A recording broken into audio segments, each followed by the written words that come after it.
Salut, bah ça y est, je suis en direct. C'est Cécile de mon beau fauteuil. Aujourd'hui, on fait Radio Cécile. On est jeudi, il est 18h30. J'espère que vous allez bien. Alors, on va voir. Normalement, il y avait des gens il y a une personne qui s'était connectée hier, alors que c'est aujourd'hui. Donc, elle était très en avant. Je pense qu'elle va venir. Aujourd'hui, je vais juste vérifier s'il y a déjà des gens qui sont arrivés. Et surtout, dites-moi dans le chat si vous m'entendez et si vous me voyez bien. Je vais mettre un petit mot. Donc, le direct, il faut toujours attendre un petit peu avant que les gens arrivent, soit reçoivent des infos. Voilà, comment ça va? Voilà. Alors, pour l'instant, je ne vois personne encore arriver. Je suis juste en train de voir.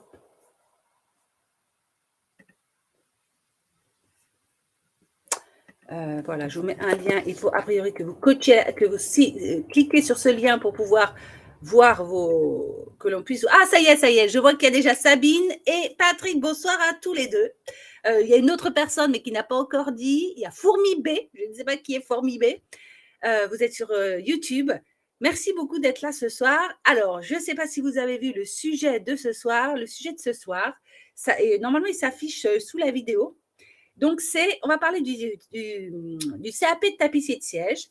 Et je voudrais parler avec vous des préjugés qu'il peut y avoir et de la réussite de mes élèves au CAP 2023 parce qu'on a eu, vous le savez peut-être, 100% de réussite encore cette année. Donc, on est très, très content avec toute l'équipe. Alors, on attend encore 5 minutes. Déjà, donc tout le monde me dit qu'on entend bien, on voit bien, c'est cool. Je voudrais déjà savoir si vous avez des questions et donc vous pouvez me les mettre dans le chat afin qu'on puisse y répondre.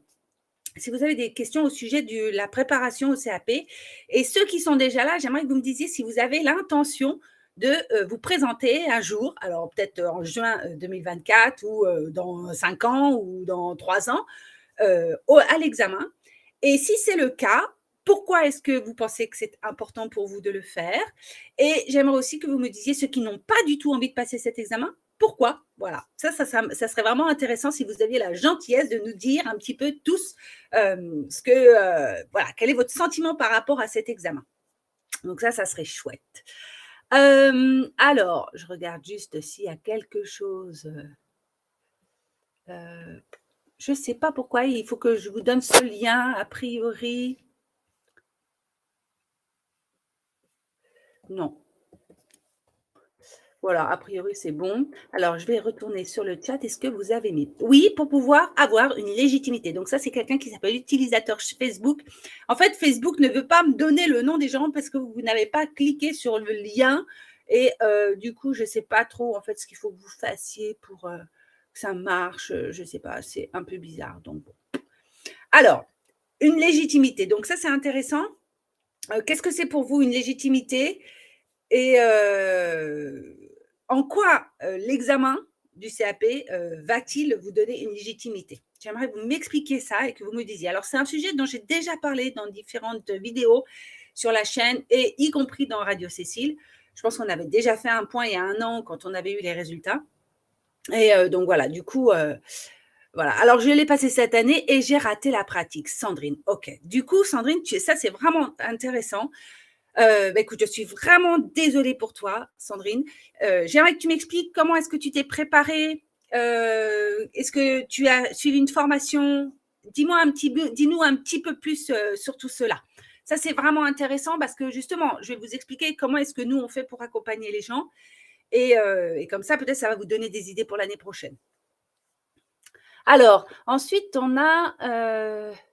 Alors d'ailleurs, Sabine, quand tu dis j'ai raté la pratique, ça veut dire que tu n'as pas eu la moyenne, ça veut dire que tu n'as pas eu du tout t'as pas eu l'examen, parce que la pratique, c'est la note qui est la plus importante, donc je suppose que du coup, tu as raté l'examen. Oui, moi c'est Sabine, je voudrais présenter le CAP pour avoir une meilleure reconnaissance professionnelle. Mes questions, est-ce que les matières français, maths doivent être passées?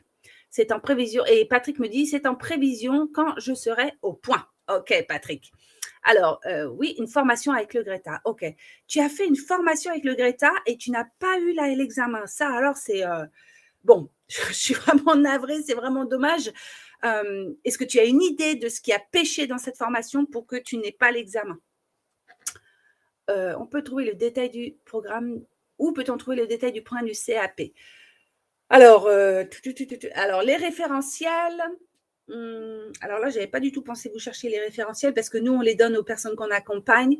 Il faut chercher référentiel sur le site du gouvernement, référentiel, examen CAP, donc c'est certificat d'aptitude professionnelle, tapissier garnisseur en siège. Il faut que tu tapes ça. Tapissier garnisseur en siège. OK? Alors, donc, déjà, la première chose, alors, autre chose que je voulais dire, je voudrais présenter, attends, il y avait une autre question. Alors, déjà, pour répondre tout de suite à cette question, les matières maths, français et histoire géo, donc c'est les 3 matières. Ah non, il y a langue aussi, il peut y avoir une langue, ne sont pas à passer si vous avez le baccalauréat. Si vous n'avez pas le baccalauréat, il va falloir passer ces matières-là. C'est-à-dire français, maths et anglais. Et je me demande s'il n'y avait pas aussi histoire géo. L'année, il y a 2 ans, on a eu une candidate qui s'appelle Carole, qui est aujourd'hui installée en région parisienne à son compte. D'ailleurs, peut-être que Carole est là ce soir. Hein. Je ne sais pas si tu es là, Carole. Tu te manifestes. Carole, en fait, elle n'avait pas le bac et du coup, elle a repassé toutes les épreuves. Elle était la seule, en fait, dans tout le groupe. Et du coup, elle a aussi passé les épreuves et elle a eu l'examen. Hein. Donc, voilà. Après, ça dépend. Je ne sais pas quelle est ta situation, Sabine. Mais voilà, si tu n'as pas le bac, il va effectivement falloir passer ces épreuves-là. Manque de pratique et pas suffisamment d'heures. OK, manque de pratique et pas suffisamment d'heures. Alors, OK, Sandrine. Donc, on va parler des épreuves à passer. OK.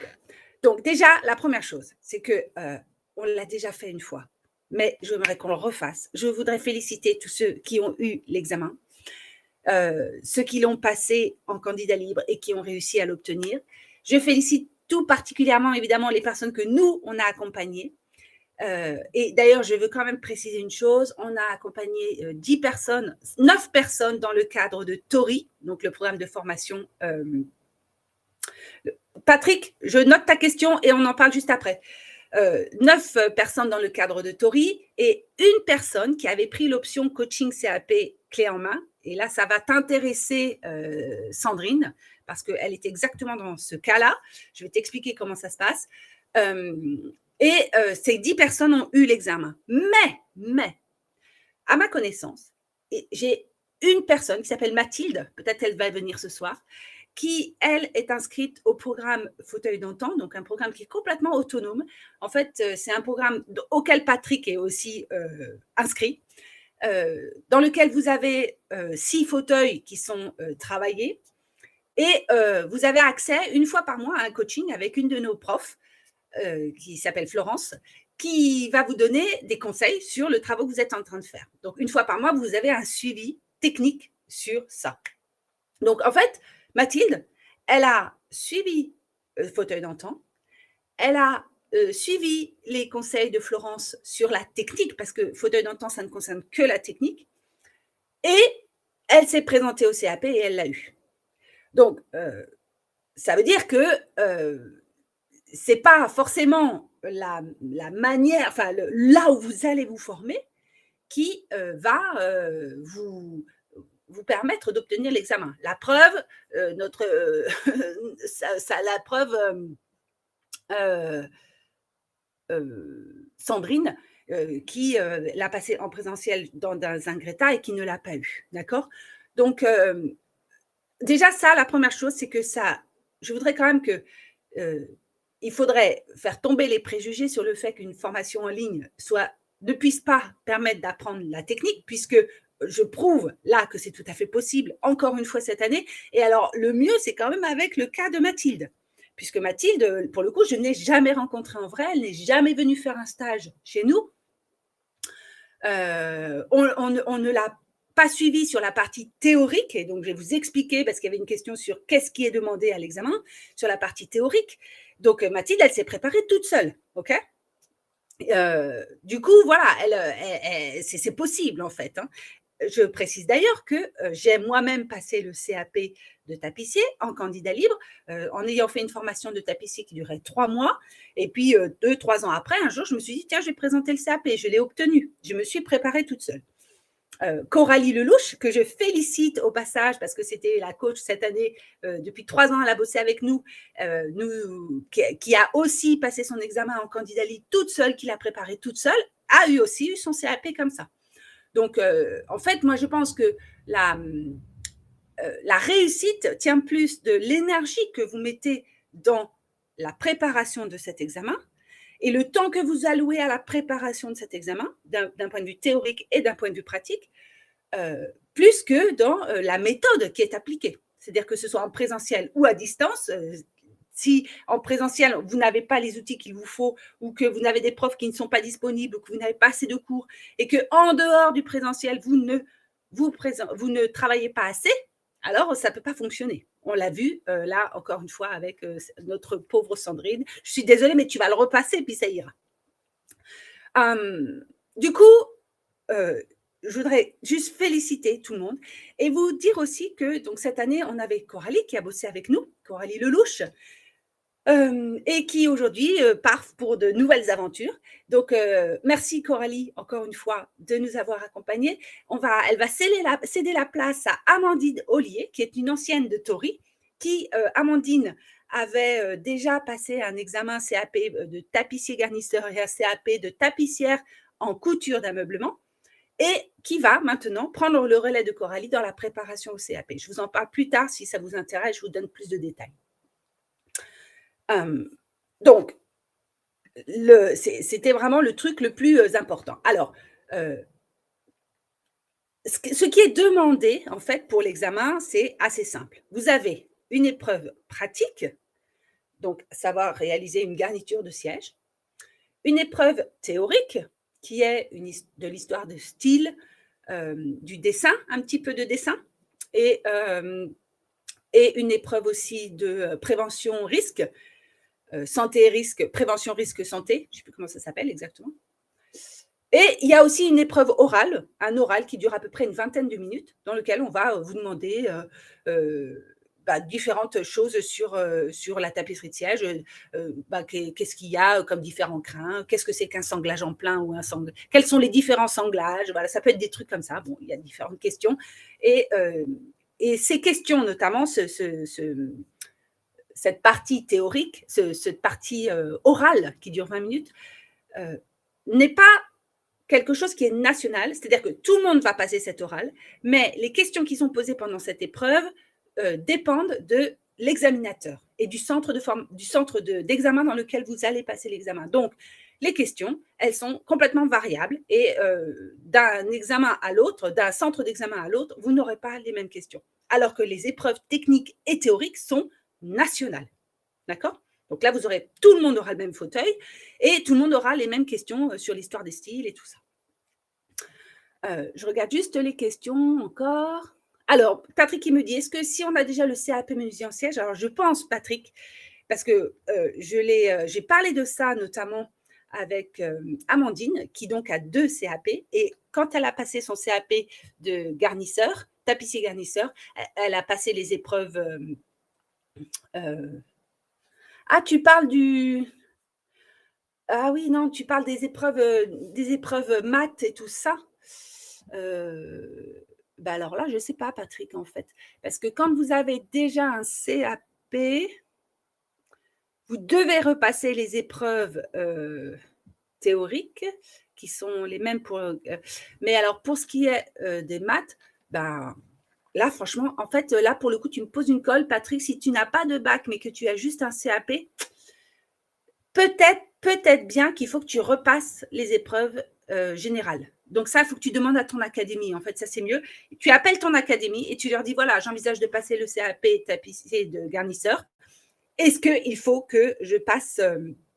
est-ce que j'ai autre chose que les épreuves du truc tapissier? Alors, Fourmi B, elle me demande, est-ce que le CAP est obligatoire pour exercer? C'est une excellente question. Excellente question. Est-ce courant de présenter son diplôme lorsque l'on exerce en tant que professionnel? C'est une excellente question.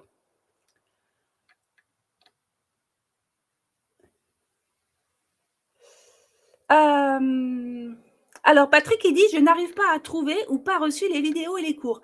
Alors, Patrick, là, je ne sais pas de quoi tu parles parce que toi, tu as accès, Patrick, à fauteuil d'antan, d'accord, aux 6 fauteuils de préparation fauteuil d'antan. Et donc, de quoi tu parles? Qu'est-ce que tu n'as pas reçu? Si tu as un problème pour accéder à la plateforme de formation, ce n'est pas ici qu'il faut le régler. Tu nous envoies un mail, d'accord, à cécile@monbeaufauteuil.com. Et on va régler le problème. Mais tu aurais dû te manifester depuis bien longtemps parce que ça fait un petit moment maintenant que tu es inscrit. OK? Alors, cette question de CAP, c'est une excellente question. Est-ce que ce CAP est obligatoire pour exercer? Pour la énième fois, je vous le dis, le métier de tapissier garnisseur, le métier de tapissier décorateur, de tapissier villier, de tapissière d'ameublement décor. Tous ces métiers ne sont pas des métiers réglementés comme les métiers de la nourriture, de la restauration, tout ce qui touche à la nourriture, donc les bouchers, boulangers, tout ça, les bouchers, boulangers, traiteurs, tous ces trucs-là, pâtissiers, ou les métiers du bâtiment, peintre, maçon, électricien, plombier, ce qui sont des métiers réglementés et qui demandent obligatoirement pour exercer un diplôme, une certification. Les métiers de la décoration, dont font partie le tapissier, ne sont pas des métiers réglementés parce que ce sont des métiers de la décoration, d'accord, qui n'impliquent pas la santé des gens, comme par exemple une infirmière qui doit absolument avoir un diplôme pour exercer. Donc, il n'est pas obligatoire d'avoir un diplôme pour exercer et devenir tapissier. Okay? Vous pouvez vous inscrire tapissier ce soir, dans une demi-heure après avoir fini Radio Cécile. Vous vous installez sur le site de INPI et vous faites une déclaration d'activité tapissier décorateur. Vous serez automatiquement affilié à la Chambre des métiers et vous obtiendrez un numéro de SIRET. C'est comme ça. Il n'y a pas besoin d'avoir le CAP. On va vous demander le CAP si vous voulez avoir le label de la Chambre des métiers qui va vous appeler artisan d'art tapissier. D'accord? C'est un peu compliqué, hein? Artisan d'art tapissier. Mais en fait, on s'en balance de cette histoire de artisan d'art tapissier. Parce que, de toute façon, à partir du moment où vous êtes inscrit à la Chambre des métiers, vous êtes artisan. Et comme vous êtes tapissier d'ameublement ou tapissier de siège, vous êtes professionnel des métiers d'art parce que le métier de tapissier de siège appartient à la nomenclature des métiers d'art. Et donc, vous êtes artisan de fait puisque vous êtes inscrit à la Chambre des métiers. Et de l'autre part, vous êtes professionnel des métiers d'art. D'accord? Donc, vous n'êtes pas obligé d'obtenir ce diplôme, ce tampon de la Chambre des métiers qui ne va rien vous apporter. D'accord? Donc, si vous voulez passer l'examen, ce n'est pas pour vous installer à votre compte, mais parce que c'est quelque chose qui est pour vous important pour X raisons. C'est pour ça que je vous ai demandé au début quelles étaient les raisons pour lesquelles vous voulez passer cet examen. Et quelqu'un a dit pour me légitimer. Alors, légitimer, c'est la deuxième question de Fourmi B. Est-ce courant de présenter son diplôme lorsqu'on exerce en tant que professionnel? Moi, Fourmi B, je voudrais te demander, est-ce que tu as déjà fait appel à un artisan? Est-ce que tu as déjà fait appel à un dentiste? Est-ce que tu as déjà fait appel à un avocat? Mais est-ce que tu as déjà fait appel à un artisan? Ça, c'est intéressant. Donc, dis-moi dans le commentaire. Et la deuxième chose, c'est est-ce que tu as fait appel à un artisan? Et quand tu lui as fait appel, est-ce que tu lui as demandé de te montrer son diplôme? Voilà, en fait, je pense que ça n'arrive jamais. Ça n'arrive jamais. Et si jamais vous trouvez quelqu'un qui vous demande votre diplôme, en tout cas, moi, en 23 ans, ça ne m'est jamais arrivé. Et si quelqu'un vient me demander mon diplôme, alors bon, il s'avère que je pourrais lui demander, mais s'il me demande un BMA, est-ce que j'ai mon BMA? Je lui dirais, bah non, je ne l'ai pas. Et s'il veut quelqu'un avec un BMA, il ira chez un collègue. C'est pas grave. D'accord? Parce qu'en fait, ce que les gens veulent, c'est une relation avec vous et pas un diplôme. En fait, les gens, ils s'en foutent de votre diplôme. Ce qu'ils veulent, c'est que vous répondiez à leurs problèmes et que vous répariez leur fauteuil. OK? Donc, voilà. Du coup, moi, je pense que la légitimité, elle se passe ailleurs. Et c'est plutôt… parce que souvent, quand on dit la légitimité, on pense que les autres vont vous reconnaître. Mais en fait, la réalité, c'est plutôt qu'il faut retourner le miroir, à mon avis, se regarder soi-même, comme ça, là, bien se regarder, et voir si soi-même, on pense que l'on vaut d'être tapissier. Parce que le problème, il est plutôt là, à mon avis, c'est quel regard tu portes sur toi-même. Je ne sais plus qui a dit la légitimité, pour pouvoir te dire il faut absolument un CAP. Voilà, donc moi, je vous le dis, ce n'est pas obligatoire. Et si ça vous stresse, je vous déconseille carrément d'aller passer cet examen parce que je vais vous parler de ça dans le détail. Et cette année, il y a une des filles qui était dans Tori et qui s'était au début engagée à passer l'examen, s'était inscrite. D'ailleurs, elles sont 3. Hein. Il y en a 2 à qui j'ai déconseillé d'y aller parce qu'elles n'étaient pas prêtes. Et puis, il y en a une qui m'a dit non, mais en fait, je me rends compte que ma priorité, c'est pas du tout de passer un examen et ça me met dans un état de stress tel que je ne peux plus me concentrer sur mon projet principal qui est de créer mon entreprise. Donc, au mois d'avril, elle a décidé qu'elle n'irait pas à l'examen et qu'elle laissait de côté cette histoire et que peut-être un jour elle le passera, mais qu'elle s'en foutait. Donc, elle s'est rendue compte que la légitimité, elle était ailleurs. Elle était pour elle. Il était plus important pour elle de s'occuper de la création de son entreprise que d'avoir cet examen qui finalement lui apporterait rien de plus qu'un bout de papier. D'accord? Donc, c'est vraiment important que vous posiez les bonnes questions. Il y a énormément de questions aujourd'hui. Vous n'êtes pas nombreux, mais vous avez beaucoup de questions. Alors, le programme du CAP, donc je l'ai dit tout à l'heure, allez sur le site du gouvernement, rechercher référentiel du CAP tapissier garnisseur. Les épreuves à passer, donc j'en ai déjà parlé. Manque d'heures pratiques. Voilà, et je descends. Alors, si tu as un bac, Sabine, donc tu n'as pas besoin de repasser ces épreuves-là. Hein. Tu passeras uniquement celles qui sont dédiées au CAP. Et qu'est-ce qu'il y a d'autre? Ok, Patrick, on attend ton mail et parce que si tu n'arrives pas à te connecter, il y a quand même un problème. Hein.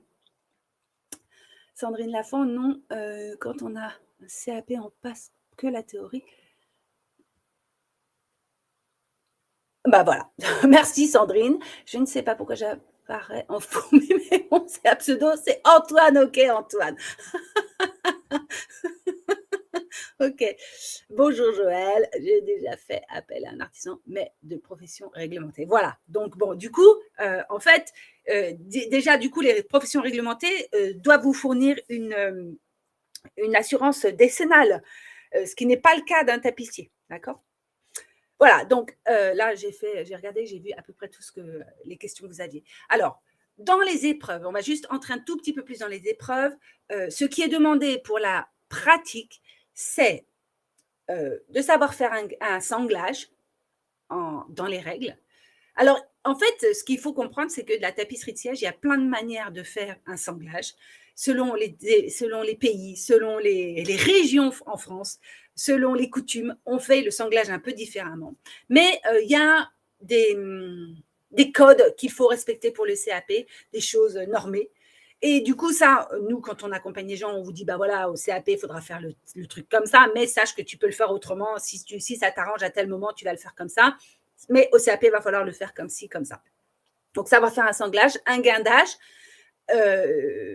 une mise en crin, savoir planter les semences correctement. Tout se fait à la semence au CAP. Donc, il ne faut pas vous entraîner à faire les choses avec des agrafes. Et d'ailleurs, j'ai vu des centres de formation où on fait travailler les gens à l'agrafe, alors qu'à l'examen, on va leur demander de faire de la semence. Et le jour de l'examen, en fait, ils n'ont pas du tout l'habitude d'aller hyper vite avec les semences.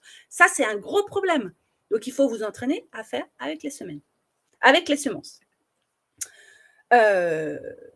Voilà, on va vous demander à faire une belle mise en crin, donner la forme qui est nécessaire et on va par exemple vous imposer, c'est quasiment tous les ans, on vous impose une hauteur de garniture, soit sur le dossier, soit sur l'assise. Et donc voilà, eux, ils vont mesurer, ils vont regarder si ça correspond à ce qui a été demandé. Et puis, savoir poser une finition, donc le tissu, les clous de déco ou le galon et le jaconin. Il faut savoir que chaque étape vous permet de gagner des points. Donc, si vous n'avez pas terminé votre siège, l'idéal est de montrer que vous savez comment on pose des clous. Donc, vous allez poser des clous sur 20 cm, par exemple, des clous de décoration, que vous allez poser le tissu sur l'assise, mais pas sur le dossier parce que vous n'allez pas avoir le temps. Vous allez poser le jaconat en partie ou même en totalité. Vous voyez, il vaut mieux ne pas avoir terminé les étapes, mais par contre montrer que vous savez les faire. Parce que ça vous fait gagner des points. Voilà, donc dans les étapes pratiques, c'est ça. L'oral, je vous en ai parlé. Il y a une épreuve, alors l'épreuve technique, elle dure 22 heures. Et dans ces 22 heures, il y a 20 heures qui sont allouées à la technique, dont 20 minutes qui vont être prises dans ces 20 heures pour l'oral. Et il y a 2 heures supplémentaires qui vont être dédiées à une épreuve de coupe et décor. Donc ça, c'est apprendre à faire un godet, une chute ou un feston. Voilà, donc ça, c'est pareil, c'est des choses très techniques qu'il suffit d'apprendre. C'est une histoire de calcul. C'est pas compliqué du tout. Ça paraît très compliqué, mais il faut juste vous pencher sur un bon bouquin qui va vous expliquer ça. Et voilà, vous faites ça.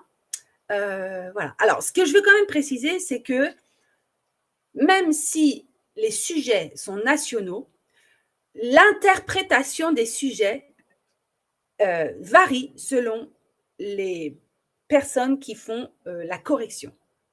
Je veux dire par là que le cas était comme ça, c'est comme ça tous les ans. Et cette année, ça a été encore le cas. Il y a eu un fauteuil bridge à faire et un fauteuil bridge. Alors, normalement, sur un fauteuil bridge, c'est une piqûre, une pelote. Et là, cette année, je ne sais pas, ils ont décidé de faire une piqûre. Donc, voilà, il fallait faire une garniture, faire des angles piqués. Et en fait, selon la garniture qu'ils ont donnée, dans la logique, il aurait fallu faire des angles piqués. Or, les angles piqués n'étaient pas précisés dans le sujet. Or, vous ne devez faire que ce qui est écrit dans le sujet. D'accord? Donc, logiquement, on n'aurait pas dû faire les angles piqués. D'accord? Or, il y a eu des académies où on a imposé l'angle piqué. Donc, j'ai des élèves qui n'ont pas eu à faire l'angle piqué parce que ce n'était pas dans le sujet et que ce n'était pas cohérent avec le fauteuil bridge. Et puis, il y a des élèves qui on leur a dit, il faut faire l'angle piqué. Et si elles ne l'ont pas fait, elles ont perdu des points.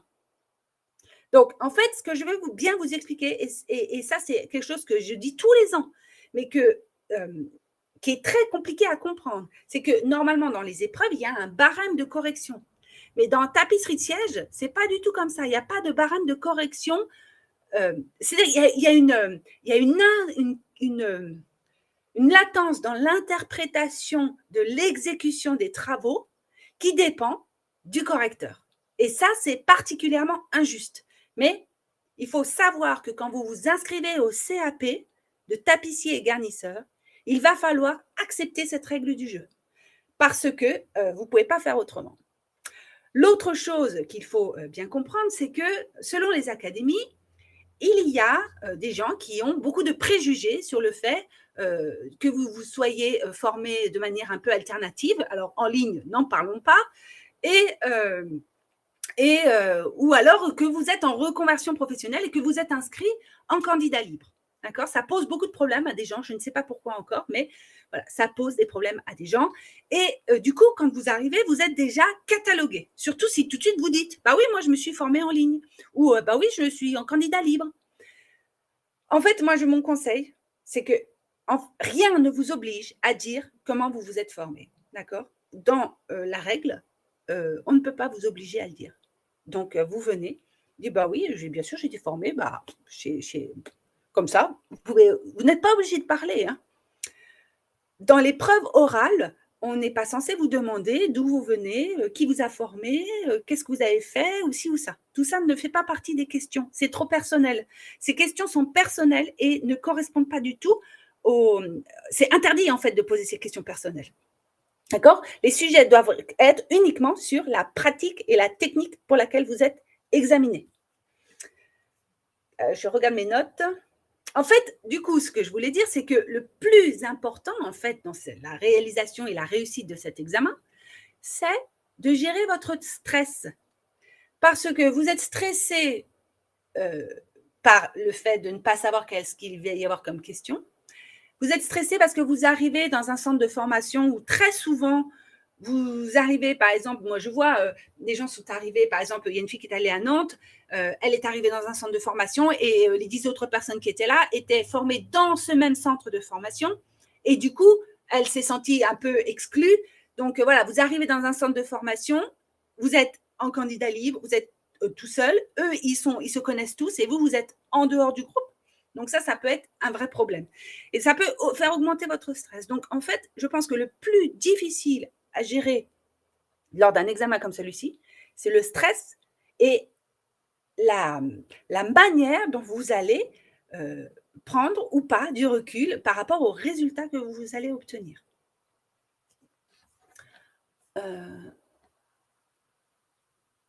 Alors, qu'est-ce qu'elle dit, Sabine? Oui, mais dans les référentiels, il y a peu de détails sur les thèmes évoqués sur l'histoire de l'art. En fait, c'est pour ça, Sabine, qu'il faut que tu trouves les sujets. Il faut obtenir les sujets. Alors, nous, on les donne aux personnes qu'on accompagne pour pouvoir te préparer avec des annales et pour comprendre quels sont les sujets. Effectivement, il n'y a pas beaucoup de choses sur l'histoire de l'art. Alors moi, ce que je peux vous dire pour la préparation de l'histoire de l'art, c'est que vous achetez des livres sur l'histoire des styles et vous lisez des tas de livres sur l'histoire des styles et vous allez voir les musées. Allez au musée des arts décoratifs à Paris. Allez au musée Nissim de Camando. Allez voir le château de Chantilly. Allez voir les châteaux. Il y a énormément de choses à faire pour apprendre. D'accord ? Là, en tête, je n'ai pas les livres, mais on a déjà parlé de ça dans d'autres trucs. Tu cherches histoire des styles et attends, je vais regarder. Je me souviens plus. Mais bon, je vais t'en donner un, mais en fait, c'est un peu. Ça va être. Il y en a 25. Hein, il ne faut pas se contenter d'un seul truc. Étude des styles de mobilier aux éditions Duno. Voilà, celui-ci, il est bien de André Aussel, A-U-S-2-S-E-L. André A-U-2-S-E-L. Voilà, ça c'est un des trucs de base. Mais en fait, si tu tapes Histoire des styles livre, tu vas trouver des dizaines de références et tu vas acheter tous ces livres et puis tu vas les dévorer. C'est pas compliqué en fait. Hein. C'est quoi le dernier point le jaconas? Le jaconat. Le jaconat, c'est le tissu que l'on met en dessous du fauteuil quand il est terminé.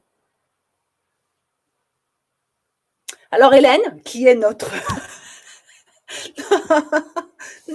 responsable pédagogique, toujours très optimiste, retourner passer des examens quand on a plus 20 ans, c'est sûr, il faut être motivé. Mais c'est un beau challenge aussi. Elle a tout à fait raison. C'est-à-dire que, en fait, il faut quand même que vous pesiez le pour et le contre de passer cet examen. Est-ce que ça en vaut la chandelle, sachant que ce n'est pas obligatoire pour se mettre à son compte. Voilà. Donc, il faut juste essayer de comprendre ça, quoi. Donc voilà, ce que moi je peux vous dire, c'est que vraiment le plus important, c'est de la gestion du stress. Parce que ça peut vous faire perdre la tête, ça peut vous faire perdre les pédales et surtout, ça peut vous faire douter de ce que vous savez. Et alors, il y a aussi la surinterprétation. Donc, il y a le stress avant l'examen et puis pendant l'examen, la surinterprétation que vous faites des examinateurs quand ils regardent vos travaux. Et le fait de passer son temps à regarder à droite, à gauche ce que les autres font.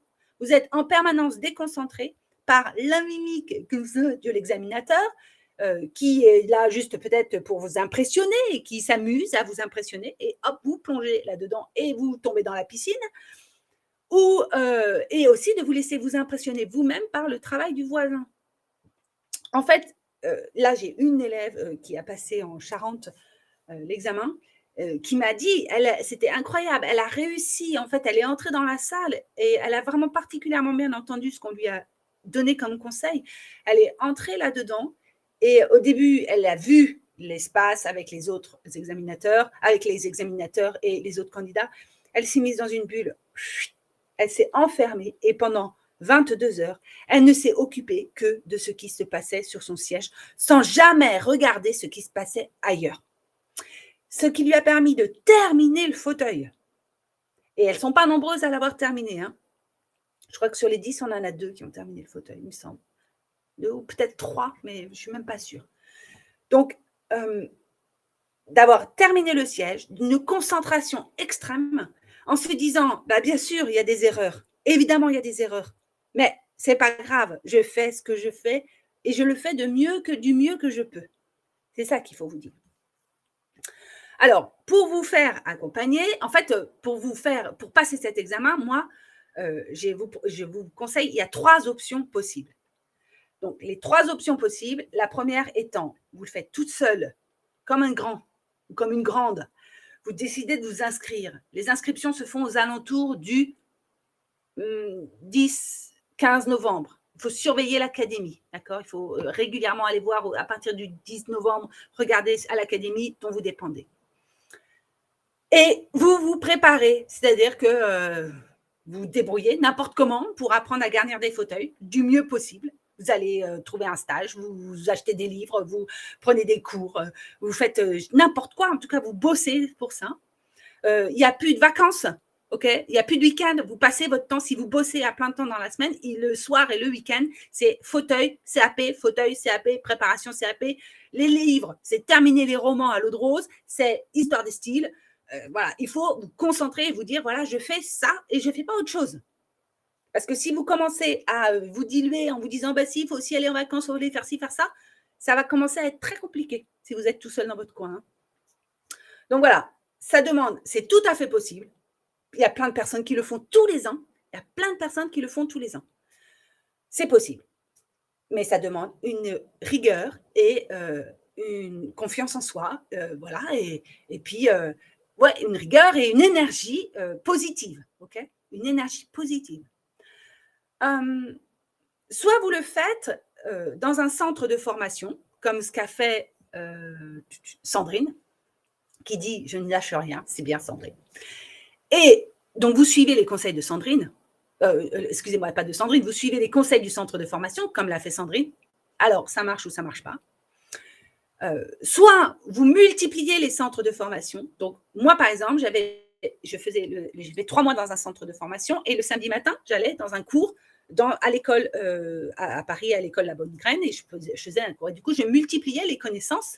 Donc, et puis après, j'ai fait un stage. Donc, j'ai multiplié les connaissances et les techniques afin de me faire ma propre idée et ma méthode.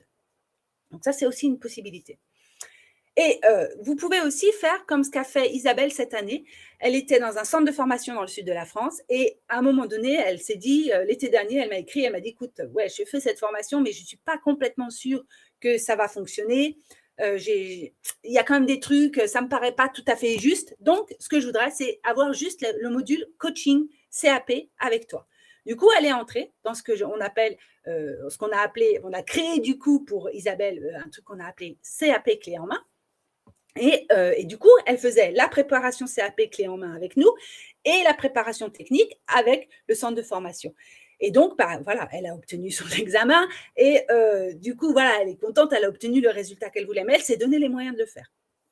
L'autre solution, c'est, si vous le faites tout seul, c'est faire comme ce que Patrick fait ou alors ce qu'a fait Mathilde, vous inscrire à un programme autonome comme ce que le programme Fauteuil d'antan et puis trouver les moyens de travailler la partie théorique avec d'autres techniques des cours. Vous allez dans des conférences et tout ça. Et puis, bien sûr, vous avez aussi la possibilité de vous inscrire ou de suivre un centre de formation comme le nôtre avec Tori. Voilà. Alors, je voudrais juste vous mettre quand même le lien vers cette histoire de CAP clé en main. Comme ça, vous allez voir ce qu'il y a dedans. Et je vais vous expliquer. Voilà, je vous ai mis le lien ici. Je vais regarder après, je vois qu'il y a encore d'autres questions.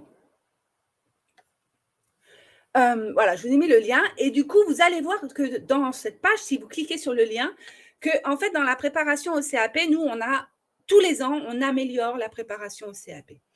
Et donc, cette année, on a décidé d'encore améliorer la préparation parce que justement, on a senti un coup de stress. Alors, tous les ans, à partir du mois de février, il y a un coup de stress énorme avec le groupe qui se prépare au CAP dans Tori. Et tout à coup, une énorme peur qui débarque comme ça, un découragement total. Et donc, nous, il faut qu'on remonte le moral de tout le monde. Et donc, cette année, on a décidé d'ajouter un suivi complémentaire à cette préparation. Donc, on aura 2 coachings par mois avec Amandine qui remplace donc Coralie et qui va s'occuper de tout ce qui est théorie, histoire des styles. Amandine, il faut savoir qu'Amandine, non seulement elle est tapissier à Joinville-le-Pont, à son compte, à l'atelier hors norme, Mais elle est diplômée de l'école du Louvre et du coup, l'histoire des styles et le mobilier, elle connaît. Donc, c'est quand même vraiment intéressant. Elle va vraiment pouvoir vous expliquer les différents styles et répondre à vos questions dans le détail. On va faire un oral blanc avec Amandine aussi, un oral blanc comme ce qu'il y a à l'examen.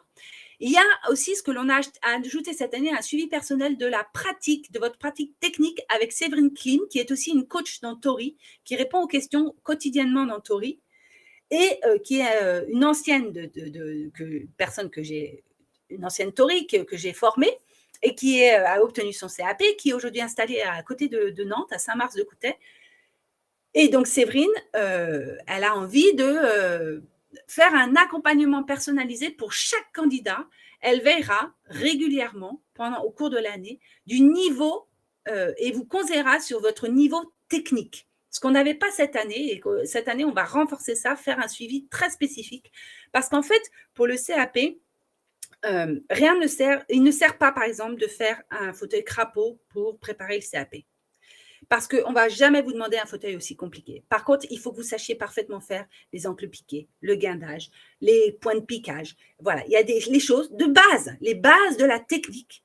La pose des clous de déco, la pose du tissu, différentes choses comme ça, les coupes des tissus en V, en Y, toutes ces choses-là. Vous devez parfaitement savoir les faire. Et du coup, c'est ça que Séverine va surveiller, c'est que votre pratique technique correspond bien à ce qui va être demandé à l'examen, afin qu'il n'y ait pas de surprise le jour de l'examen. OK ? Donc, ça fait un double suivi. Il y a Amandine et puis il y a Séverine qui vient se rajouter. Après, on a aussi décidé, ça c'est Coralie qui nous avait proposé ça, de vous préparer à l'option art appliqué pour gagner des points. Donc ça, il y a une épreuve artistique dans le CAP, mais l'option art appliqué, c'est un truc complémentaire qui, de toute façon, si vous n'avez pas la moyenne, ne vous fera pas perdre votre examen. Vous pouvez avoir 3 à l'option art appliqué et avoir l'examen quand même du CAP. Par contre, si vous avez au-dessus de 10, vous gagnez des points pour votre examen. Donc, au lieu d'avoir 14 de moyenne, vous pouvez peut-être avoir 17 de moyenne grâce à l'option art appliqué. Donc, c'est intéressant. Et du coup, on a décidé qu'on allait continuer cette préparation art appliqué. On vous prépare à l'épreuve couper des corps, donc savoir ce que c'est qu'un godet, une chute et un feston, comment est-ce qu'on le réalise. Et on vous assiste dans l'inscription à l'examen et on vous conseille notamment sur l'académie.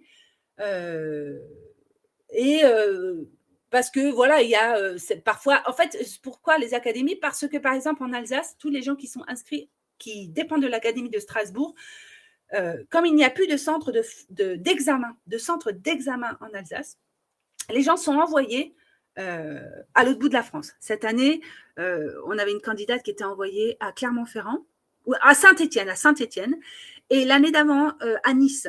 Donc, en fait, il y a des centres d'examen qui n'existent plus dans certaines régions et dans certains départements. Et du coup, voilà, on peut discuter de ça et voir comment est-ce que vous pouvez vous inscrire dans une autre académie.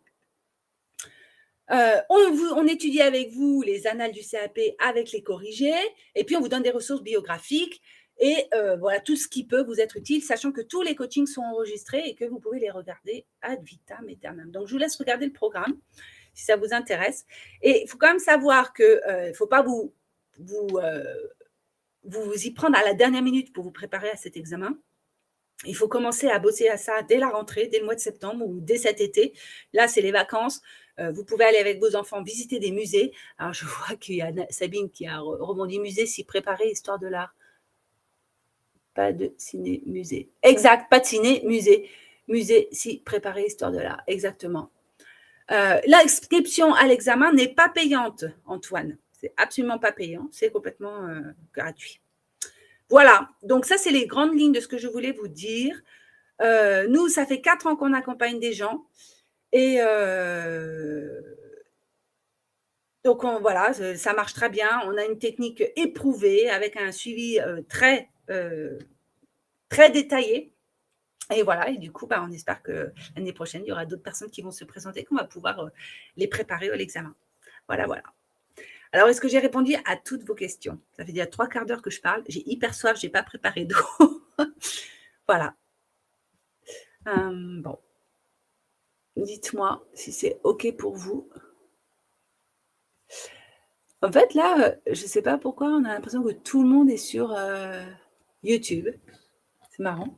Des fois, on voit qu'il y a des gens qui sont sur Facebook. Voilà. Alors, est-ce que vous avez quelque chose que vous voulez auquel vous voulez qu'on réponde? La dernière chose que je peux vous dire, c'est que si ça vous intéresse d'être formé avec nous, eh ben, c'est pas compliqué. Donc là, je vous ai mis le lien vers le CAP clé en main. Pour moi, l'intérêt de passer le CAP,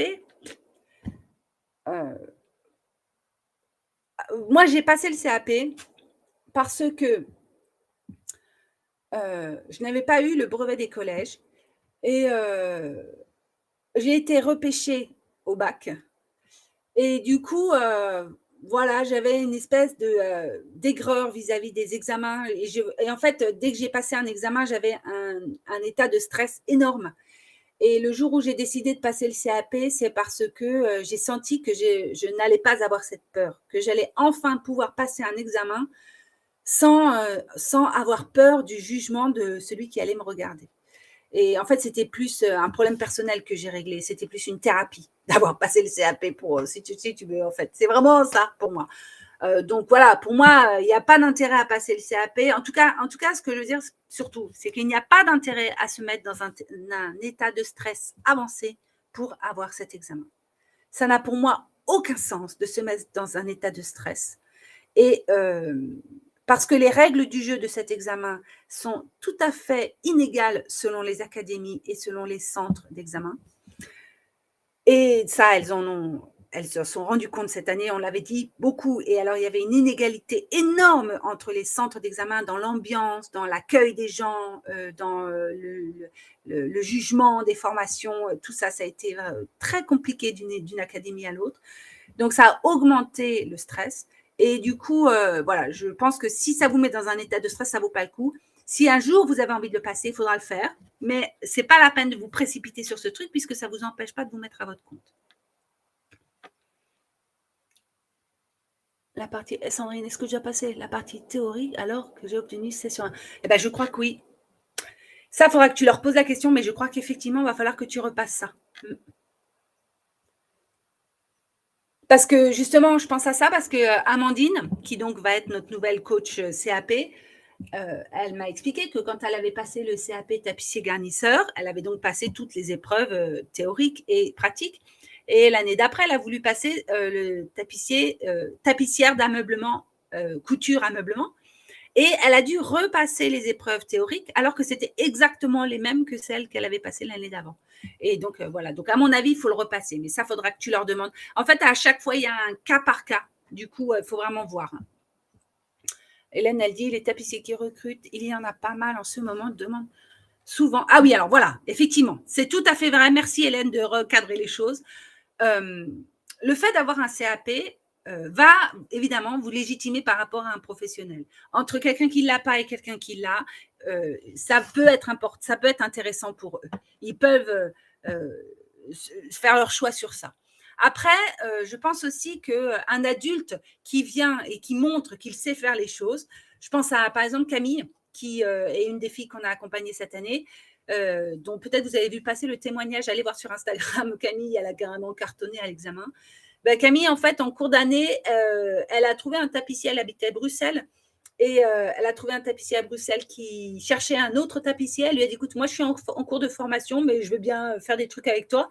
Il a vu ce qu'elle faisait et il était estomaqué de savoir que ça faisait même pas un an qu'elle pratiquait. Voilà, donc c'est possible de trouver des tapissiers pour qui ce n'est pas important. Peut-être plus en Belgique, c'est vrai, mais en France, je ne sais pas trop, quoi. C'est vrai que c'est un truc en France, avoir un diplôme, on croit que c'est le Graal. Alors qu'en fait, ça ne veut rien dire, quoi. Tout le monde sait que les 83%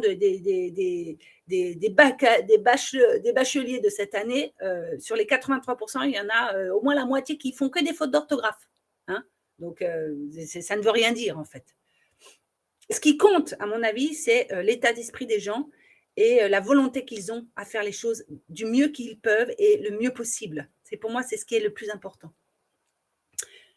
Tori et fauteuil d'antan. Alors, la différence entre Tori et fauteuil d'antan, elle est considérable. Fauteuil d'antan, tu es livré à toi-même et tu as juste un coaching par mois avec Florence qui dure à peu près 1 heure et quart, où tu vas poser une question, 2 questions maximum. Voilà, et elle va répondre à ton problème du moment. Alors que Tori, il y a des stages en présentiel, on vient chez moi, on me rencontre. C'est la seule manière de me rencontrer d'ailleurs, c'est de venir dans les stages de Tori. Il y a des réponses aux questions quotidiennes. Il y a la préparation au CAP si tu veux. Il y a un soutien quotidien en fait de toute la communauté. Et puis surtout aussi, il y a l'accompagnement à la création d'entreprise et à la création des devis, à savoir comment tu vas réaliser tes premiers chantiers, parce que toutes les filles qui font Tori et qui ont un projet de reconversion professionnelle et créer une entreprise, en général, créent l'entreprise pendant la formation. Et donc, on les accompagne à trouver les premiers clients, à répondre aux premiers clients, parce que très souvent, quand vous dites que vous faites de la tapisserie de siège, vous trouvez des gens qui vont vous dire ah, mais moi, j'ai un fauteuil à faire. Et du coup, là, il va falloir commencer à être professionnel. Donc, on fait tout ça. C'est énorme. Hein. Moi, je te conseille d'aller voir. Attends, tu sais ce que je fais? Regarde, je vais te mettre les 2 liens, Sabine. Mon beau fauteuil. Alors, je ne sais pas si tu es déjà allé voir le site internet de Mon beau fauteuil. Donc, tu vas aller voir.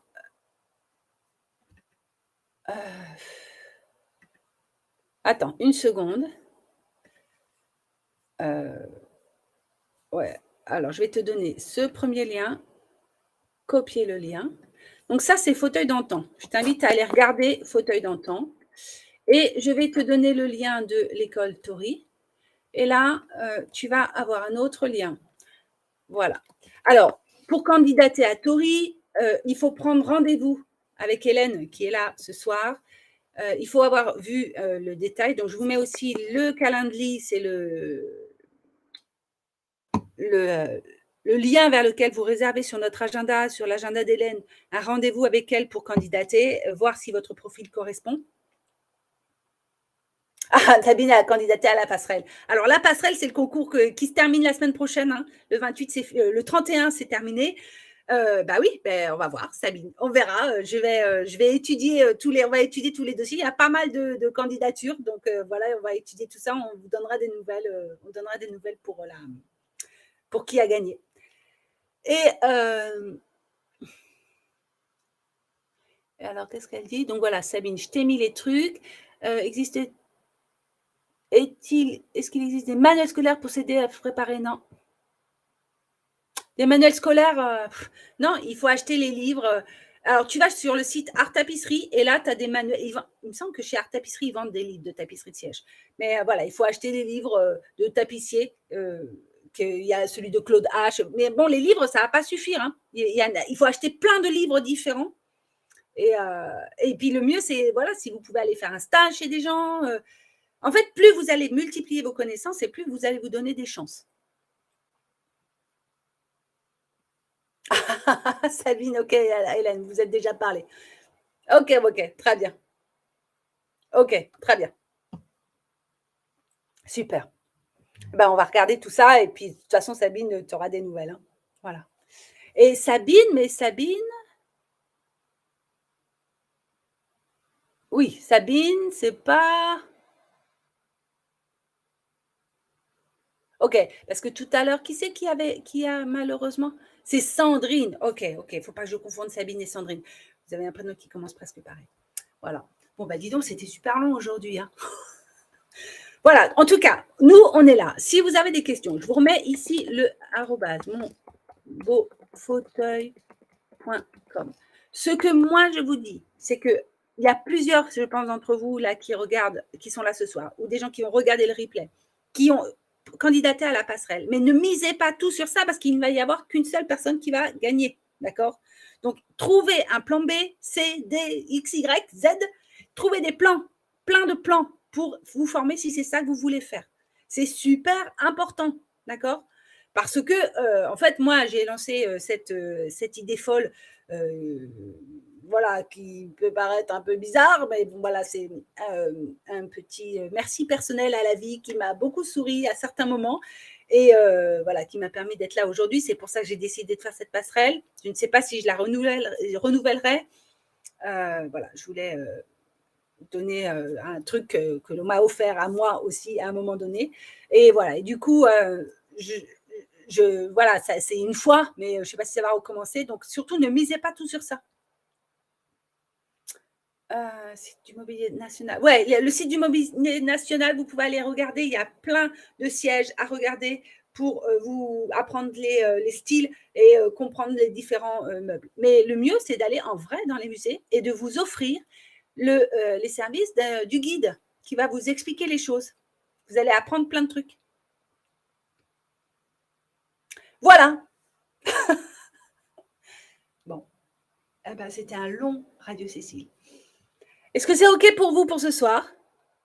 Je vous remercie infiniment d'être venu ce soir. Vous avez beaucoup participé, beaucoup de questions et tout. Je vois que c'est un sujet qui est plein d'émulation. On en reparlera si vous le demandez, si vous voulez, il n'y a aucun problème. On est là. Si vous avez des questions, vous pouvez nous écrire. Alors, il y aura une petite pause au début du mois d'août, mais si vous avez des questions, n'hésitez pas, vous nous écrivez sur les réseaux, vous nous écrivez en mail.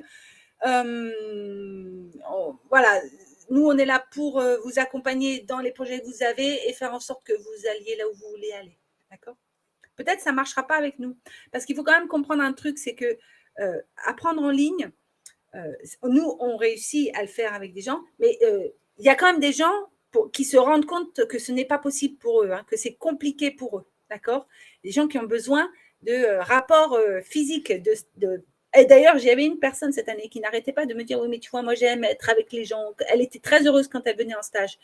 Et elle pensait qu'elle n'allait pas l'avoir, le CAP. Eh bien, elle l'a eu. Elle l'a eu. Donc, voilà. Je pense que la communauté a porté tout ça, mais que je pense aussi qu'apprendre à distance, ça demande une autonomie et une prise en main de soi-même extrême, très, très grande. Ça vous oblige à vous comporter en adulte et à prendre vos responsabilités. D'accord? Si vous n'avancez pas comme vous voulez, vous êtes les seuls responsables, puisque nous, on ne peut pas être derrière vous pour vous mettre le marteau dans la main. D'accord? Donc, ça demande une exigence de se préparer tout seul à l'examen et d'apprendre la tapisserie de siège en ligne. Ça demande une rigueur personnelle et une exigence personnelle extrême. Voilà. Merci, Sabine. Bon, eh bien, les amis, je vous embrasse. Je vous dis à tous bonne soirée et passez des bonnes vacances. N'oubliez pas les fauteuils quand même et pensez à vous arrêter devant les musées quand vous passez devant un musée. Allez voir les choses. C'est l'occasion de profiter et de découvrir des super trucs. Et vous savez, ça pourrait même plaire à vos enfants. Vous pourriez être surpris. Je vous embrasse. Salut. À bientôt. Je raccroche. Yep, on arrête.